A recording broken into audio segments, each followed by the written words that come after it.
Bienvenidos todos y todas a nuestro programa de hoy en La Balanza. Hoy vamos a tratar un par de temas muy importantes para nuestra historia geopolítica. Vamos a precisamente a analizar la exitosa gira del presidente Nicolás Maduro Moros por África, Euroasia y Medio Oriente.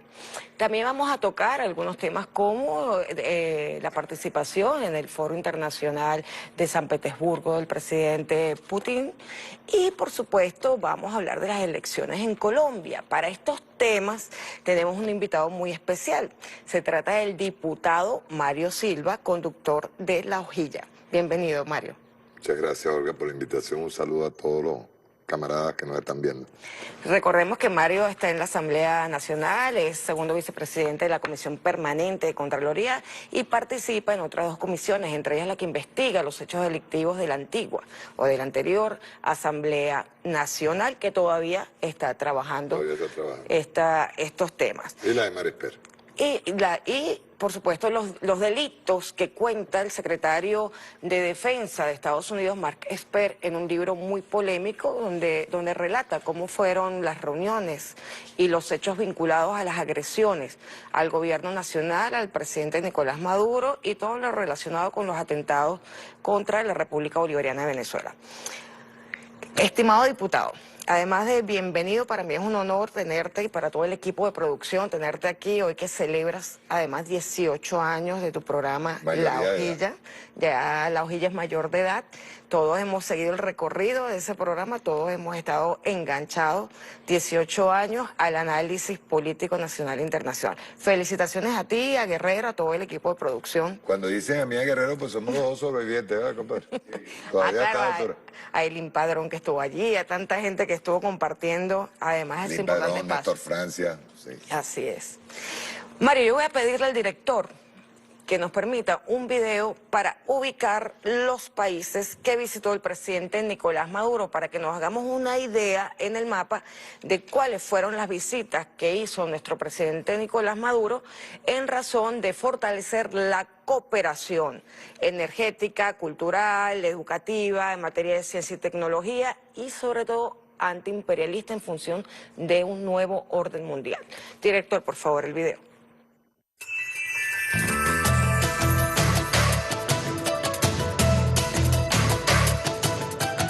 Maduro partió de Caracas el 7 de junio en una gira internacional en el marco de la diplomacia que desarrolla el gobierno bolivariano. Turquía, país euroasiático con el que tiene más de 70 años de relaciones diplomáticas y se ha transformado en un aliado de Venezuela en los últimos años. Además de recibir los honores oficiales y visitar la tumba del padre de la patria turca, los mandatarios firmaron acuerdos en agricultura, finanzas y turismo. El presidente Maduro invitó a inversionistas de industria, gas, oro y carbón y agradeció el apoyo de Turquía durante la pandemia. Ambos coincidieron en su visión geopolítica de apoyo al multilateralismo y no injerencismo. El presidente Recep Tayyip Erdogan anunció que visitaría Caracas en julio próximo. Su segunda parada fue la República Argelina Democrática y Popular, donde anunció la creación de un vuelo directo Argel-Caracas, junto a la instalación de las comisiones mixtas de Agricultura, Transporte, Ciencia y Tecnología y Comunicación y Cultura. Además, firmaron acuerdos de finanzas y turismo. Ambos países coinciden en la visión de defensa del pueblo palestino ante organismos internacionales. Venezuela y el país del norte de África mantienen una relación diplomática de más de medio siglo y comparten trabajo en la OPEP. La tercera parada del presidente Maduro lo llevó a Teherán, capital de Irán, donde realizó la agenda más intensa hasta el momento. Con la República Islámica comparten una política antiimperialista y ambos sufren las consecuencias del bloqueo y las sanciones ilegales de Estados Unidos.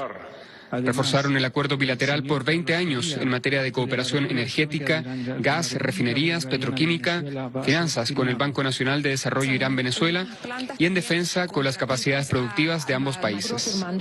Además, firmaron acuerdos específicos en tecnología para la agricultura. También concretaron los vuelos directos Caracas-Teherán. Destaca la entrega del buque tanquero Yoraco con capacidad para 800.000 barriles y las visitas del presidente Maduro a diversos centros industriales y tecnológicos del país persa. En materia política se reunió con el presidente Ebrahim Raisi, con el ministro de Petróleo y el líder de la Revolución Islámica, el ayatolá Ali Jamenei. Destaca el arribo el pasado lunes a la isla de Margarita, en el Caribe venezolano, de 23 operadores turísticos iraníes para iniciar la cooperación en esta área.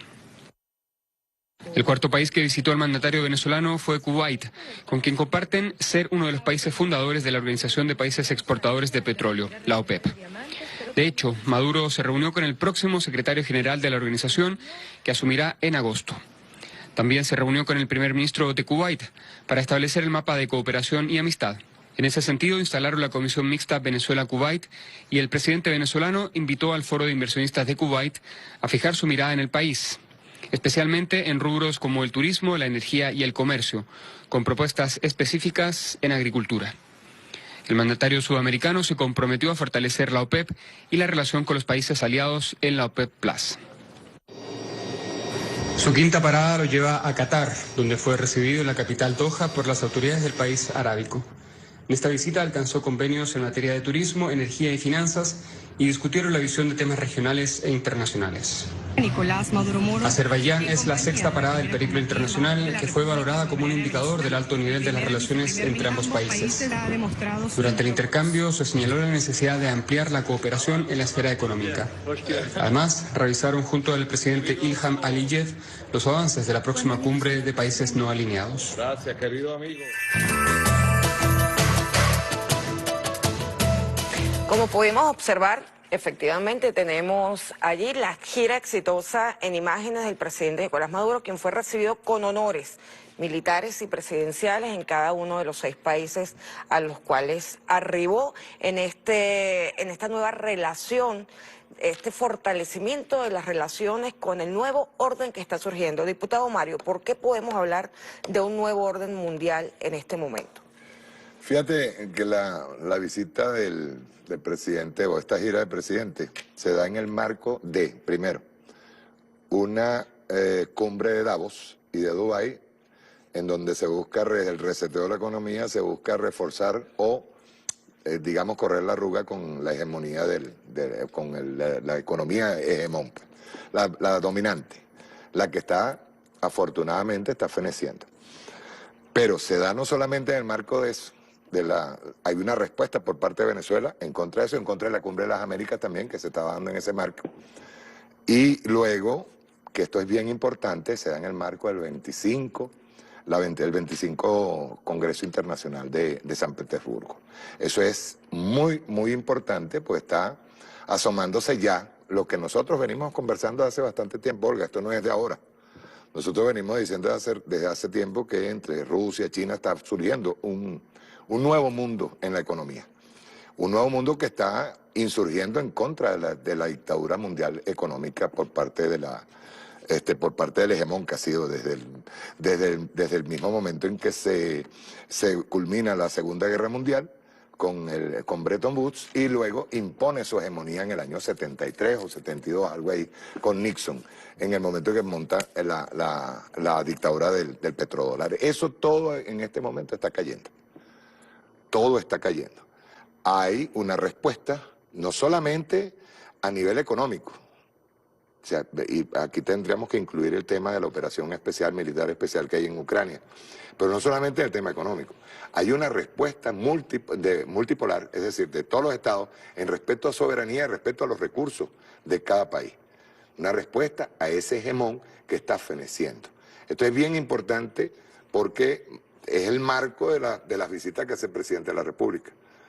No solamente por el significado que tuvo con respecto a nuevos tratados. Fíjate que el tratado con Irán es a 20 años. O sea, estamos aspirando a me imagino que luego se harán otros tratados, pero a 20 años estamos hablando de una alianza perfecta con la Revolución Islámica. Estamos hablando también con el contacto que tuvo con países OPEP, que la OPEP jamás puede seguir cayendo en control de Estados Unidos. La OPEP tiene que seguir siendo un organismo que responda a los intereses de cada uno de los países de la OPEP y cada uno de los países petroleros, incluyendo Rusia con la OPEP Plus. Así es. Es decir, hay en este momento unas expectativas muy grandes en cuanto a este nuevo polo económico que está surgiendo. Un nuevo polo económico nada más no. Estamos hablando de un nuevo polo económico y un nuevo polo de defensa militar, política, social, de respeto a cada uno de los pueblos. Y Venezuela está en la, digamos, con esta gira, Venezuela se coloca en la punta. Es lo que yo siempre digo, Venezuela tiene que empezar no solamente a retomar su rol luego de las medidas coercitivas unilaterales, sino a tomar su rol como país rector, también primero por los recursos que tenemos, sino también para lograr tecnificarse, lograr salir de la dependencia del petróleo para convertirnos en un país potencia. No solamente, diputado, estamos hablando del hegemón Estados Unidos, sino del bloque occidental que representa o que coordina el hegemón. Estamos hablando también de Europa, que efectivamente ha sido un aliado que ha salido muy perjudicado en estas últimas actuaciones de Estados Unidos. Se llama la economía boomerang. Así es. Las sanciones boomerang. Entonces, hemos visto que el presidente Nicolás Maduro hace esta gira estratégica muy importante a nivel internacional. Los países que visita no solamente el norte de África con Argelia, visita Medio Oriente con Kuwait y Qatar, visita Euroasia, con Irán y Azerbaiyán. Entonces, estamos viendo que se está armando, de verdad se está construyendo, fortaleciendo lo que siempre se dijo desde el comandante Chávez, a construir otro mundo posible, un mundo multipolar y pluricéntrico, donde se respete de verdad el derecho internacional y se construya un derecho internacional que realmente garantice la igualdad entre los países. Esta situación ocurre en medio de una aceleración brutal de las medidas coercitivas unilaterales, no solamente contra los países que ya tenían medidas, Rusia también ya tenía medidas, sino particularmente contra Rusia. Y decía Vladimir Putin en reciente intervención que efectivamente estas medidas fracasaron y lo que hicieron fue acelerar la torpeza de Occidente, del arrogante Occidente. Lo que hizo fue acelerar lo que tenía que nacer por el bien de la humanidad, que es un nuevo orden mundial. Fíjate, vamos a partir de un hecho que para mí es muy importante, que es cómo funciona la economía mundial, de acuerdo a Occidente, que va de burbuja en burbuja, ¿verdad? El clásico crack desde allí, en el 71, en el 73, en el 2008, que la del 2008 todavía no se han podido recuperar. ¿Qué pasa cuando una economía como la del hegemón comienza a fallar? Primero, ellos se arrojan, o sea, se tiran encima de Rusia, buscando no solamente el dominio de Rusia, es el dominio del territorio ruso. Quedemos claros en esto. Sí. Utilizan a Ucrania, que es el chivo expiatorio en esto, o es el territorio que ellos utilizaron para atacar a Rusia. Y donde había focos de nazismo, ¿no? Y había focos no, es que ese nazismo viene desde antes. La gente tiene que olvidar el tema de que la guerra de Ucrania es ahorita, o sea, que esa operación militar se da ahorita. No, eso está desde antes del año 2014. Eso tiene más de 8 años y ahí hay un germen de un nazifascismo que viene germinando incluso en países como Alemania, España, lo puedes ver con Vox, lo puedes ver ahorita en Alemania también. Ve bien, ahora, la economía, que es lo que hay que importar aquí. ¿Cómo trabaja la economía Wall Street, que es la economía especulativa? Lo puedes ver ahorita yo te doy un ejemplo pequeño, pero es práctico. El tema de las criptomonedas. El Bitcoin estaba en $37,000, llegó a 40 y pico. En el año 2017 está dándose la misma situación del año 2017 y te voy a explicar por qué. Porque ya es hasta cínico como lo hacen. La cripto la bajan de 37, 40, la bajaron ahorita, bajó hasta menos de 18, llegó a 17. ¿Por qué? ¿Quiénes son los capitales que pueden comprar grandes cantidades de cripto? Pues ellos no pueden dominar digamos, la relación de criptos por los blockchain. Ellos no pueden dominar eso. No lo han podido hacer. Ellos pueden controlar el precio a medida que compran y venden en grandes cantidades. Ellos dejaron de comprar, se tiran por Wall Street la baja del Bitcoin, la bajan a 17. Para captarlo. Para captar todo. ¿Por qué? Porque va a haber mucha gente desesperada vendiendo cripto. Los pequeños compradores, los que tienen pequeñas cantidades. Ellos van a tratar de acaparar el mercado de las criptos, sobre todo el Bitcoin. y van a dispararse de nuevo. ¿Qué efecto tiene en la economía? La de ellos. ¿Qué efecto tiene? Ellos no han podido, o sea, Rusia está afectada por las medidas coercitivas, pero más afectados están ellos en Europa, están ellos en Inglaterra, están ellos en Estados Unidos. Está afectando a sus pueblos. Inflación, subida de precios, escasez de alimentos, escasez de energía. O sea, ¿qué es lo que te vas a encontrar allí? Los grandes capitales, ese 1% del que siempre nosotros hablamos, son los que están en este momento enriqueciéndose. Ellos no están siendo afectados, están siendo afectados los pueblos. Pero no contaban con algo. Primero con que Rusia se mantuviera, bajó, fue afectado el rublo, volvió otra vez a escalar el rublo, mantiene su economía. Hay un buen número de países en este momento que se están unificando en lo que es el multilateralismo, en el caso de China, con Irán, hay varias potencias emergentes, lo que decía el presidente Nicolás Maduro, están las potencias emergentes. Y quienes están sufriendo son los pueblos europeos y pueblos norteamericanos y todos aquellos gobiernos que siguen pensando o siguen la huella yo diría que son lacayos pues de Estados Unidos. ¿Ves? Eso es bien importante que lo señalemos en el caso económico. En el caso social van a presentarse, Olga, y esto no es de ahora, antes de la operación militar, que ellos estaban empujando a Ucrania a la guerra. Desde la operación militar ya ellos tenían problemas con el gas y tenían problemas con la energía en Europa, subiendo los precios de una forma cínica, descarada, porque Rusia seguía vendiendo al mismo precio, porque ellos estaban subiendo los precios.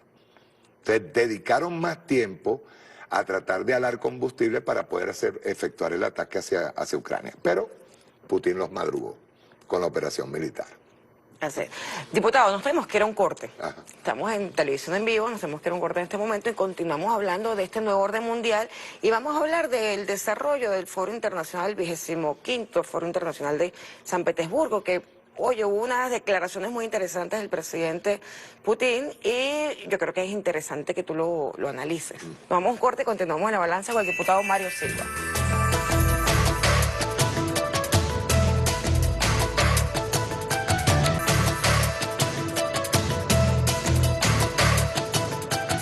Todo el sistema de relaciones internacionales donde aumenta el rol de países pujantes, prometedores de varias regiones cuyos intereses no se puede ignorar. Son indefectibles, son fundamentales y sería una opinión errónea considerar que uno puede esperar que cesen los cambios, que volverá a las andadas. No volverá. Pero parece que las élites gobernantes de algunos de países occidentales siguen teniendo tales ilusiones, no quieren ver cosas obvias, se apegan obstinadamente a sombras del pasado, piensan que el dominio del occidente es inamovible, no hay nada inamovible.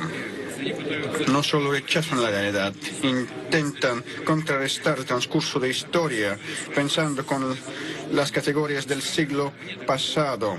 Son presos de sus propias equivocaciones, olvidando de los demás, considerando a los demás países su periferia, su patio trasero, su colonia. Consideran que los pueblos de tales países son de segunda clase y ellos mismos son excepcionales. De ahí un incesante deseo de castigar y reprimir económicamente a los que salgan de la hilera, no quieren someterse a ciegas, de manera torpe y con desenvoltura sientan sus visiones en la cultura y sus ideas sobre historia, ponen en peligro en tela de juicio la soberanía e integridad. Basta recordar el destino de Yugoslavia, Irak, Siria y Libia. Si no les sale subyugar un rebelde, intentan aislar o suprimirlo.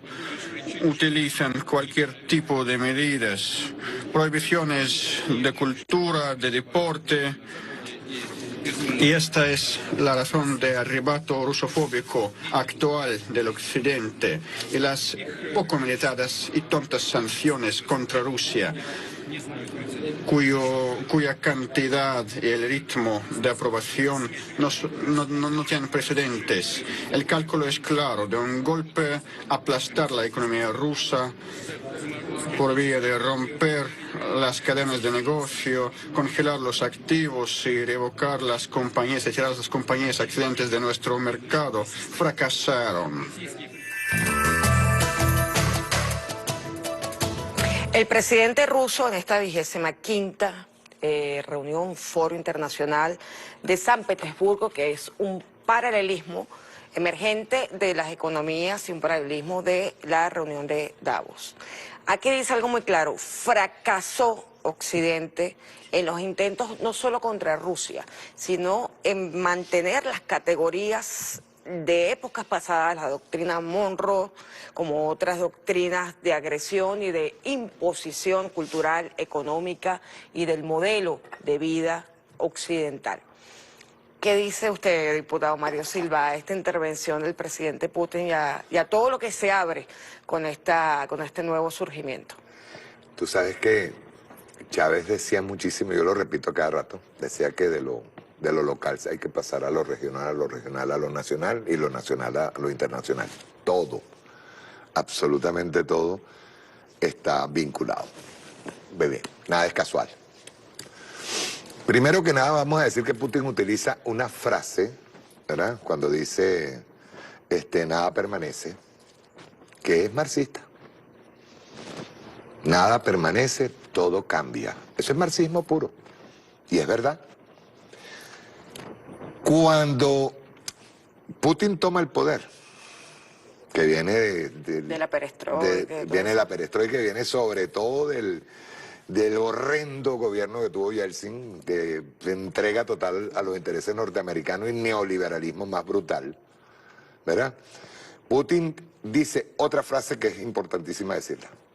Ok, ustedes son los ricos, ustedes son los empresarios, pero, ojo, de ahora en adelante ustedes no me hacen política. Ustedes dedíquense a lo suyo, yo me dedico a lo mío. Y el Estado toma control. Yo siempre he dicho que una de las cosas fundamentales que debe tener un país es el control. El Estado tiene que controlar la economía. O sea, el empresario a su área. Por ejemplo, Fede Cámara aquí quiere hacer política, tiene que agarrar y montar un partido político y olvidarse del empresariado. Vamos a ser claros, o sea, el empresario tiene que entender que un Estado fuerte es el Estado que controla. Yo lo pienso así. No, y un Estado fuerte es el único que puede garantizar la soberanía de un país. Ve bien hacia dónde voy. ¿Qué pasó con Rusia? Rusia se fue potenciando, tiene industrias suficientes internas como para producir y como para, en medio de las medidas coercitivas unilaterales, jugar con su propia economía, y en lo internacional tiene nada más y nada menos con un aliado perfecto que es China, un aliado perfecto que es Irán, y aliados perfectos que son países que están en este momento con materia prima como nosotros, ¿verdad? Vamos a empezar por ahí. Sacar liquidez a la calle. ¿Y qué es lo que va a comprar? No solamente eso, sino que incentiva al nacionalismo en la población rusa. Aquí no nos vamos a caer coba, que Rusia es un socialismo, ni mucho menos. No, nada en absoluto. Pero sí es un capitalismo controlado en lo social, en lo político y lo económico. Aquí hay mucho. Miren, con esto que está haciendo Putin, con lo que está haciendo China, que a China siempre se le acusó de ser una fábrica, que con las zonas económicas especiales, que no debió haber hecho eso, que tal. No, China se convirtió en la primera potencia. Yo no estoy en este momento diciendo que China sea segunda potencia, no, es la primera potencia económica del mundo. Y la alianza entre China y Rusia están colocando, repito, ese nuevo orden mundial en la mesa para ser aprovechado por todos los países. Pero ve bien, hay cosas que nosotros debemos aprender. Y sobre todo, dijo Delcy el otro día en el foro de San Petersburgo, dijo, nosotros, en medio de las medidas coercitivas unilaterales, hemos sido creativos. Así. ¿Por qué? Porque la pandemia nos obligó. Las medidas coercitivas unilaterales criminales nos obligaron a ser creativos y pasamos de importar el 85% de los alimentos a producir el 91% de los alimentos. Eso es bueno. Es un cambio de más de 180 grados. Exacto, porque ellos nos atacan con el tema de los CLAP, con el secuestro del doble secuestro de Alex Saab, pero al mismo tiempo nosotros pudimos responder de manera creativa, como tiene que ser. Entonces, es decir, yo soy marxista, declarado, guevarista, declarado, chavista radical, declarado. Pero el marxismo hay que reevaluarlo. Hay que sentarse, nuevas tecnologías. Hay nuevos mecanismos en el mundo que tienen que ser evaluados. Y segundo, algo que nos decía siempre el comandante Chávez. Nos decía, nosotros tenemos que construir desde adentro con nuestras características sin copia. Sino nuestras características. Podemos tomar algunos elementos teóricos, sí. Pero nosotros tenemos que construir de acuerdo a nuestras características. Tenemos que respetar las características de los demás países. Eso forma parte del espíritu de la multipolaridad. O sea, nos respeten nuestra soberanía y hagamos un ganar-ganar con la relación internacional con los otros países, que todos tienen que convertirse en aliados. Es importante, Mario, volviendo a tú que tocas el tema de los aliados, en esta gira del presidente Nicolás Maduro hubo, digamos, unos temas que fueron fundamentales Yo sé que encuentro. esto que acaba de decir va a generar rocha. Ah, sí. Cosa que me produce el más leve escozor, ¿verdad, camarada? Mira, la gira del presidente tocó varios temas que son fundamentales para Venezuela. El aspecto del intercambio en materia de ciencia y tecnología, sobre todo con países como Irán, que ciertamente se vieron obligados venturosamente a desarrollar su propio talento y su propia tecnología, también por la agresión y las medidas coercitivas unilaterales. Lo mismo ocurre con otros países que están aliados a Venezuela y con los cuales hay intercambio, entre ellos Rusia, que también desarrolló su propia tecnología. Hay acuerdos en materia de turismo, hay acuerdos... Una pregunta que te quiero hacer, Olga. ¿De verdad tú crees que cada quien tiene su propia tecnología? Yo creo que, yo estoy segura que, por ejemplo, Irán desarrolló te hago una observación. E hizo ingeniería inversa de la tecnología de Estados Unidos, pero con su propio talento. Exacto. Igual que nosotros hemos trabajado en medio de la... Perdón, es que quería hacerte una aclaratoria, porque es que todo el tiempo van a salir ellos con sus derechos de autor y qué horror que nosotros, que fuimos los primeros, hicimos los drones, ahora Irán tiene drones, no, nosotros tenemos derecho a la defensa. Yo decía, Olga, y con esto te quiero aclarar algo, es que si nosotros queremos construir celulares, tenemos que desarmar uno en un laboratorio, ver qué tiene, y si tenemos la materia prima y tenemos todos los elementos, nosotros construirlo nuestro. A ver si me entiendes. Sí, y sí, eso sí, forma parte del avance que tienen todas las naciones, el avance que tiene China. China antes, ¿qué era? Un productor de baratija. ¿Ahora qué es? Rusia, ¿qué era antes? Un esclavo del neoliberalismo de Yeltsin. ¿Qué es ahora? Es la única manera que nosotros tenemos de enfrentar el imperialismo. Y al viejo hegemón, y a ese viejo orden mundial que en este momento nos está planteando un reseteo. Un reseteo en donde va a haber más pobreza, va a haber más riqueza para ellos, para un sector, pues ellos dicen que son los dueños del nuevo orden que viene, y están equivocados.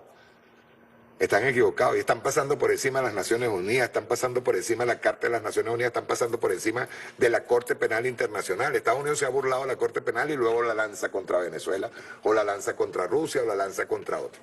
¿Estás entendiendo? Sí. O sea, nosotros tenemos que ir en producción y en tecnología. Me importa un pito si los copiamos o no los copiamos. No, es copiarlos y mejorarlos. Claro. No, bueno, cuando habla el presidente Nicolás Maduro, la vicepresidenta Delcy Rodríguez, de la creatividad, del talento, ha sido parte de defendernos tecnológicamente y científicamente. Y no sentí prurito por eso. No, para nada. Ni complejo ninguno. Estamos más bien muy orgullosos de toda la resistencia del pueblo venezolano, así como está orgulloso el pueblo iraní de su resistencia y de sus logros, así como está el pueblo de Rusia en este momento, con la resistencia y la jugada económica y la jugada nacional en contra de la rusofobia y todo el ataque de la OTAN contra Rusia. La rusofobia, que es una variante del nazifascismo que quieren imponer de nuevo. Es así. Pueblos de primera y pueblos de segunda. ¿Cómo es eso? Es que la Tercera Guerra Mundial, como dice Fidel Castro, es contra el nazismo, contra el fascismo. Eso es así, estamos en medio de esa lucha desde la vida, desde las posibilidades de construir un mundo multipolar frente a las pataletas de ahogado. Te agarré calor. Así. Mira, diputado, nosotros tenemos varios temas que desarrollar para aprovechar el tiempo. Hoy me imagino que está corriendo con la hojilla y sus 18 años. Son momentos cruciales para la historia del mundo. Hay un hecho político también muy importante que hay que hablar con usted. Yo quiero ir a un corte para tomarnos todo el tiempo y poder desarrollar el cambio histórico que pudiera darse en Colombia. Nos vamos a un corte y continuamos con el diputado Mario Silva.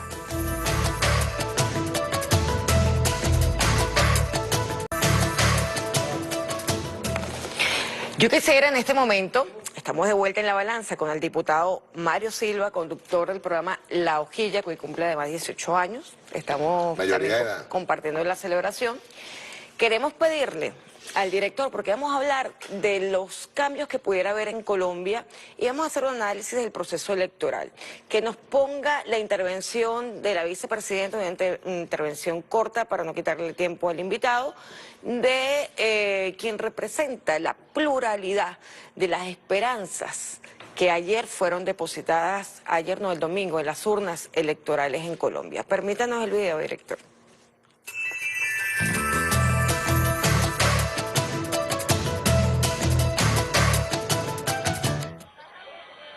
Hermanos y hermanas, hemos avanzado en un paso muy importante.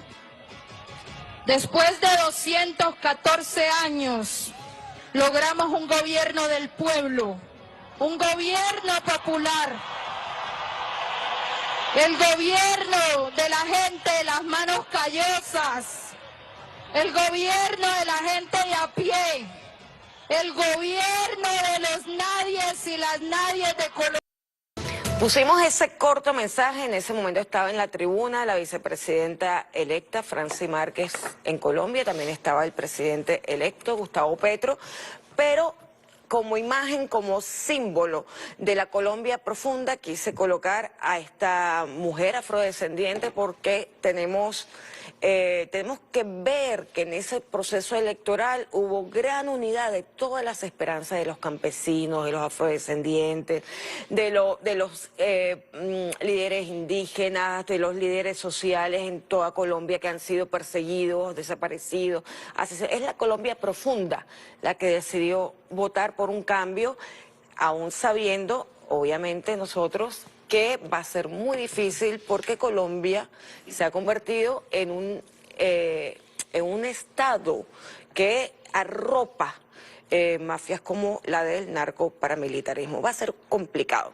Pero ciertamente Gustavo Petro, con 22 millones de electores, logra más del 50% de los votos a su favor en una segunda vuelta, en un balotaje que normalmente se hace para perjudicar a nuestros partidos, nuestros sectores de izquierda. Esa segunda vuelta ayuda a que se hagan alianzas en contra de un posible ganador que pueda transformar la realidad. Diputado, Colombia, el pacto histórico, venimos de la Colombia humana que fue uniendo estas voluntades, estos dolores desde hace 214 años, desde el tiempo en que había un pensamiento antiimperialista, porque era el pensamiento de Bolívar que estaba caminando también por esas regiones. Estamos hablando de la mujer negra del Chocó que está votando, estamos hablando del niño que acompañó a la madre a votar, estamos hablando de las esperanzas allí puestas. Cuéntanos cuál es tu impresión con esto. A ver, voy a partir de de una emoción fundamental que yo tengo. Ojalá lo que está ocurriendo en Colombia ahora mismo sea para impulsar un cambio de fondo y no de forma. Ojo, lo vengo diciendo, yo tengo mis dudas, y no con los que eligieron, sino con esa oligarquía asesina que sabe, y en este momento de estar muy desesperada, y sabe que tiene que mantener el control. O sea, eso es para ellos fundamental. Yo te voy a compartir un análisis, que yo se lo pasé a ustedes por WhatsApp, pero es bueno que lo... Y a partir de ese análisis yo te voy a hacer mis observaciones. La historia y sus consecuencias tardan en expresarse, pero cuando lo hace emerge brutal e incontenible, golpeando el rostro del poder infame que da por descontado a los aplastados de siempre. Sucedió en la hoy República Bolivariana de Venezuela en 1989. Me detengo allí. ¿Quiénes salieron a la calle en 1989? Salió el pueblo. Los empobrecidos. Sí, a mí no me va a decir nadie, a mí no me vengan analistas diciendo que eso fue un movimiento, que fue manejado por... No, señor, el pueblo anárquico salió y dijo basta al neoliberalismo recién impulsado por un señor que venía haciendo promesa de lo que fue su gobierno anterior, que era Carlos Andrés Pérez. Lo mismo pasó en Colombia. ¿Quiénes capitalizan lo que está pasando en Colombia? Lo están capitalizando ahorita con lamentablemente, debo decirlo, con los mismos análisis de siempre. Guerra de hace 70 años, con el tema de la guerra de guerrillas, con el Bogotazo, con Gaitán, la muerte de Gaitán, luego los asesinatos, crímenes, cómo la oligarquía fue exterminando uno a uno todos los partidos políticos que la adversaban o que le podían hacer peso, algunos de ellos conservadores, para hacerte el concreto. Paramilitarismo, narcopolítica, narcotráfico, pero nos estamos olvidando de algo, Olga. Que eso, todo ese análisis de los críticos aplasta una verdad que está subyacente, que está por debajo y que va en evolución igual que un volcán, que es el que realmente ha afectado al final, que es ese pueblo. Colombia es un país racista, con una colonia racista. Viene desde la colonia. La oligarquía colombiana no solamente es criminal y vive del narcotráfico y vive son terrófagos. No es solamente eso, sino que son profundamente racistas. Así es. ¿Quién es Francia Márquez, Olga? Es la imagen de los aplastados. Es la imagen de los sin voz. Yo no sé hasta qué punto los sectores de izquierda en este momento en Colombia puedan entender eso. Pero lo que está en juego ahora mismo es la reacción volcánica que tuvo ese pueblo en esta... Yo vi videos, Olga, en donde veía a la gente de la costa gritando primera vicepresidenta, 219 años, me dices tú que no había un gobierno popular, y no solamente popular, sino que no habían puesto una persona afrodescendiente en ningún cargo. Siempre era el blanco pastuso, ¿entiendes? El blanco colonial, es el que gobierna Colombia, son 4 o 5 familias, eso es todo. ¿Qué es lo que hay que ponerle atención, prestarle atención? El mismo Petro tiene que prestarle atención. Las guerrillas, FARC, ELN, todos ellos tienen que prestarle atención a esto, a lo que está surgiendo, que es el pueblo aplastado, fue el desplazado, fue al que aplastaron siempre en los barrios, al que asesinaron y parecía que todos vivían con miedo. En este momento ya no hay miedo. En Colombia está pasando algo que es extraordinario y si no lo canalizan, va a ser peor. Tienen que canalizarlo. Por eso es que yo digo, yo vi las elecciones, las primeras, luego el balotaje. Mira, lo del candidato de la derecha fue una vergüenza. Eso fue llevado ahí artificialmente para poner contra la pared a Petro y a Francia. Así como lo oye. Eso está de anteojito. Una basura como esa no podía haber sido candidato jamás. Jamás.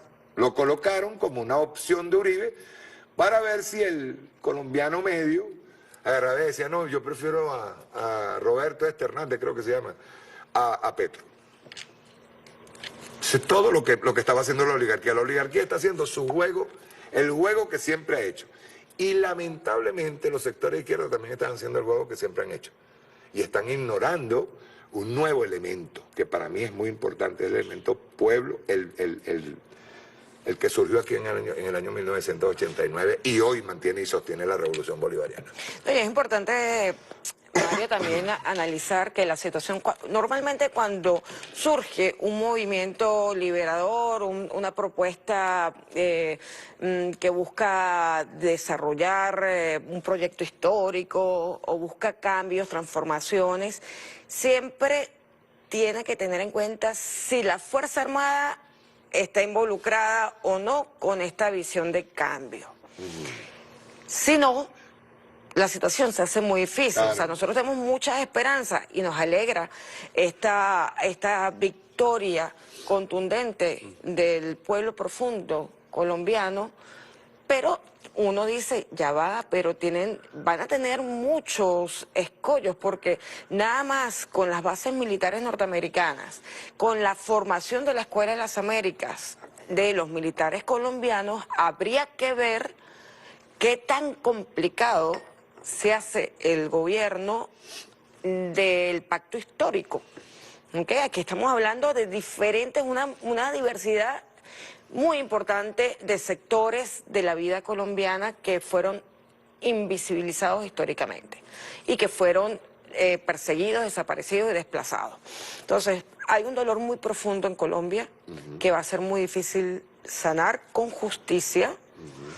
Digamos que la primera impresión, por ejemplo, del narcoparamilitarismo que representa Álvaro Uribe en su propia voz, fue señalar a Petro como el próximo castrocomunista, castrochavista reciente. Y además decir que a él le preocupaba mucho que se iba a potenciar el problema del consumo de droga en Colombia. A mí me llama la atención este discurso de estas mafias, ¿okay? Del narcoterrorismo internacional, que ahora plantean un problema que no es el problema de Colombia. El problema de Colombia es la producción de la droga y el tráfico de drogas, no el consumo. Entonces, digamos, ese doble discurso de estas mafias criminales. ¿Cómo manejará este gobierno del pacto histórico? ¿Cómo podrá hacerlo? Yo repito, yo estoy alegre porque llegó al poder un sector al que se le dice izquierda. Del dicho, yo he dicho ya en el Twitter y todo, y no me sientan desesperanzado tampoco, ¿no? Lo difícil viene ahora. Ese es un sistema, escúchese bien. Una cosa es que tú llegues al gobierno por elecciones, otra cosa es que tú mandes. Que tengas poder. Que tengas poder, o sea, que tú llegues al poder. Ese es un sistema que está sincronizado con la oligarquía, simple. Con la producción de cocaína, está sincronizado con el gobierno de Estados Unidos. Estados Unidos se encargó en el último mes de incluso incluir a Colombia como socio de la OTAN. ¿Por qué tú crees que lo hace? ¿Qué tú crees? ¿Que está jugando a qué? ¿Qué pasó con Castillo en Perú? A Castillo no lo han dejado gobernar. Y Castillo, me disculpan, no ha tenido esas grandes de agarrar y de sacar el pueblo a la calle y vamos a hacer una transformación real. Repito, la única manera que tiene Colombia en este momento es aprovechar este momento histórico. Para mí es muy importante, pero aprovechar ese impulso y no desgastarse con las políticas que vienen de parte de la oligarquía.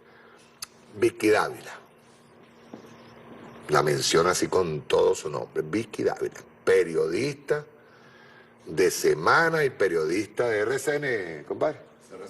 De RCN. ¿Qué hizo? Ya entrevistó a Petro con su señora y sus hijos. ¿Tú sabes a quién recordé? cuando estaba recién electo el comandante Chávez, le mandaron a Napoleón Bravo a presentarle hasta las charreteras, ¿te acuerdas? Le decían las charreteras así, aquí tiene las primeras charreteras que usted usó cuando era cadete. ¿Qué tú crees que están haciendo en Colombia? Van primero, ya los gringos, como una, ¿te acuerdas de Reineck? Que llegó y le dijo a Chávez, nos preocupa. Se le van a acercar a Petro, si es que ya no se le acercaron, a decirle que les preocupa. Bueno, ya lo dijo Álvaro Uribe. No, es que Álvaro Uribe no es vocero. Álvaro Uribe es vocero de la mafia cocainera en Colombia, pero el que es realmente vocero del gobierno norteamericano en política es el embajador de los Estados Unidos, que ya tiene que haber hablado con Petro. Uribe es un delincuente, un mafioso, que tiene una espada de Damocles en la cabeza, que cuando la oligarquía ya no lo necesite, lo va a meter preso y se lo va a mandar a Estados Unidos. Pero ellos van a tomar el poder y escucha, te voy a dar voy a predecir algo que es muy, pero muy malo. Mientras estuvo Uribe y un lacayo de Uribe como Duque, el control de la distribución de drogas se hizo a través, o sea, se institucionalizó, el Estado la tenía. Cuidadito si ahora, para demostrar que la ingobernabilidad de Petro, no empiezan a surgir aquellos capos de la droga como Pablo Escobar y compañía, empiezan a aparecer en los barrios. Recuerden. Bueno, evidentemente lo que pasó con estos capos fue que fueron suplantados por la propia Estado. institución. Ajá, pero ahora pueden sí, revertirlo. sí, no. Bueno, pero de todas maneras, diputado, sigue siendo una victoria de la esperanza del pueblo. Pero es que vuelvo, ya voy, vamos a repetirte, ve, yo estoy alegre, pero el problema de fondo viene ahora. Claro, Mira, claro. Si nosotros vemos ahora mismo el mapa en América Latina, todos los pueblos están otra vez tomando cauce para la izquierda. Eso para mí es más importante que cualquier victoria en un país X. Ahora, la interpretación que hagan los líderes de esas victorias son las importantes. La interpretación, no me crean que yo soy pesimista así nada más. No, eso es un poquito. No, yo me alegro. Hay una realidad, diputado, que es que ciertamente, como va a ganar usted Lula, dice... Lula va a ganar. ¿Pero tú crees que a Lula ya no lo están tocando? Le están diciendo, mosca, el lawfare en Brasil todavía pende sobre Lula, ¿sí o no? Sí. Están, digamos, propiciando la división en Argentina. ¿Eso no es? Así es. Entonces, depende de los liderazgos, dependen de la conciencia del líder y depende de la conciencia del pueblo. Nuestro pueblo está clarito, ¿sabes? Nuestro pueblo, Venezuela. Venezuela en este momento está tomando un rol importantísimo en la región. Y ojo, no es que vamos a dirigir las revoluciones que puedan surgir en América Latina, no. Cada quien con sus particularidades. Pero nosotros tenemos que seguir siendo ejemplo, igual que con Chávez y con el presidente Nicolás Maduro, seguir siendo ejemplo de cómo se hace una revolución. Se toma todo, compadre. Político, económico, social, militar, ojo, que Y lo decía cultural, el porque comandante, es y muy cultural. Simple. Si no lo entienden, entonces vamos a pasar... No. Recordemos a Chávez, volvamos a Fidel, volvamos al mismísimo Correa. ¿Cómo está Ecuador ahorita? Todos los gobiernos de derecha que llegaron al puerto están fracasando, están colapsando. Incluyendo el de Duque. A Duque lo tenían ahorita como uno de los países con mayor crecimiento. ¿Crecimiento para quién? Crecimiento para ese 1%. Por eso te digo, Francia Márquez es el rostro de los colombianos, Olga. Fíjate que, por ejemplo, si uno analiza electoralmente en este balotaje, los departamentos que históricamente han sido más deprimidos, por ejemplo, en el Chocó, que es la zona pacífica, que es, digamos, la costa negra, afrodescendiente de Colombia, muy perseguida además, porque además es zona selvática, y desaparecían a los líderes sociales y no pasaba nada. Sí. Votó un 80% por el pacto histórico. Nariño, que es zona fronteriza, es la zona sur, zona campesina, zona también donde hubo masacres importantes, votó casi también el 80% por el pacto histórico. El Cauca, que ese departamento además allí tiene como símbolo la minga, que es, digamos, la unidad de los pueblos indígenas, la lucha y la resistencia indígena colombiana, también votó por un alto porcentaje, casi el 70 y tanto % por el pacto histórico. Yo no puedo subestimar, como venezolana, desde nuestro proceso, el proceso colombiano, porque ha sido un proceso muy duro, muy doloroso, llegar hasta donde están. Y va a ser, como tú dices, muy difícil, pero las esperanzas siguen puestas yo nunca las pierdo. en el pueblo que tiene que dar grandes de hecho, batallas. te voy a decir algo. ¿De verdad tú crees que dentro del ejército colombiano Debe haber algo patriota. hay gente Debe patriota haber. que en este momento dice, bueno, tenemos la oportunidad de hacer un cambio? Debe haber algún patriota, aquellos, ¿te acuerdas cuando se planteó la agresión desde Colombia contra Venezuela? Claro.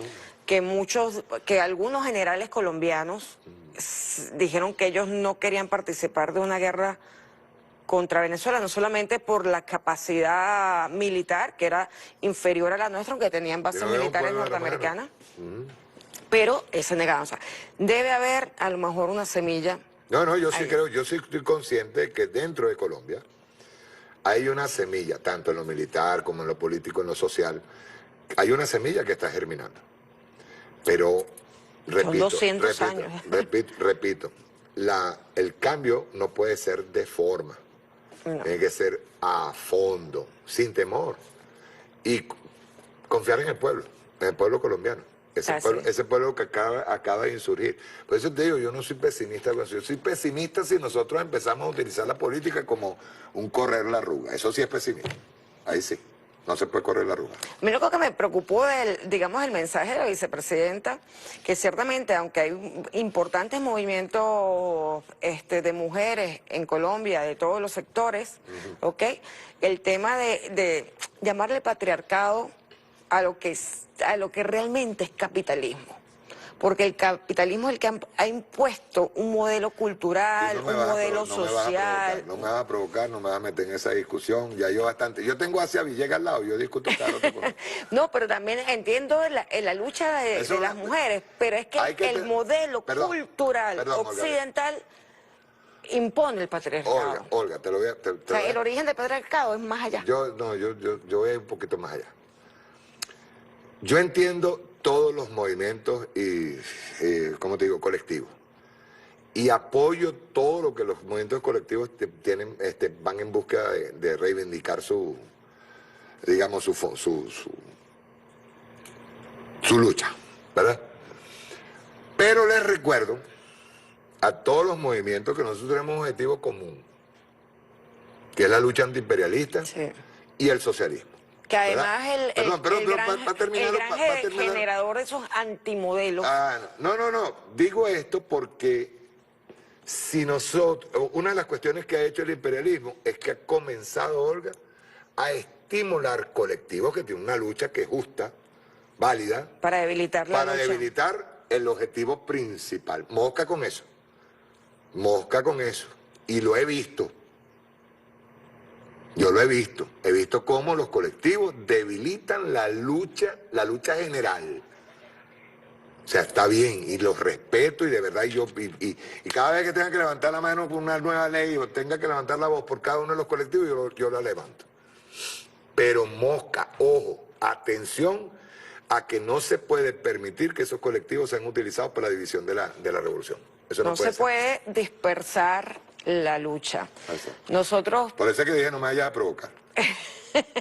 No podemos dispersar la lucha, nosotros mantenemos la unidad antiimperialista en nuestra América, la unidad con otros pueblos y otros gobiernos, y seguimos construyendo otro mundo posible. Gracias, diputado Mario Silva. Hoy felicidades por los 18 años. Por ahí había una imagen de los 18 años de la hojilla. Felicitaciones, vale. 18 años. Aplaudan. Es que la mayoría de edad no se cumple todos los días. Y gracias a todo el equipo de producción. Gracias al pueblo venezolano. Y a Sin el pueblo ustedes que nos venezolano, acompañan. Nosotros no hubiésemos podido cumplir los 18 años. Así es.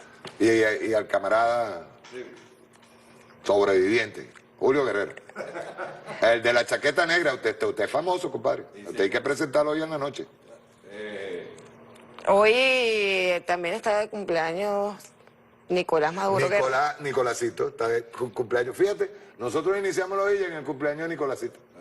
Un abrazo a Nicolásito desde aquí. Un saludo, gracias a todos por habernos acompañado. Espero que el análisis de hoy haya servido para que tomen sus propias conclusiones. Gracias.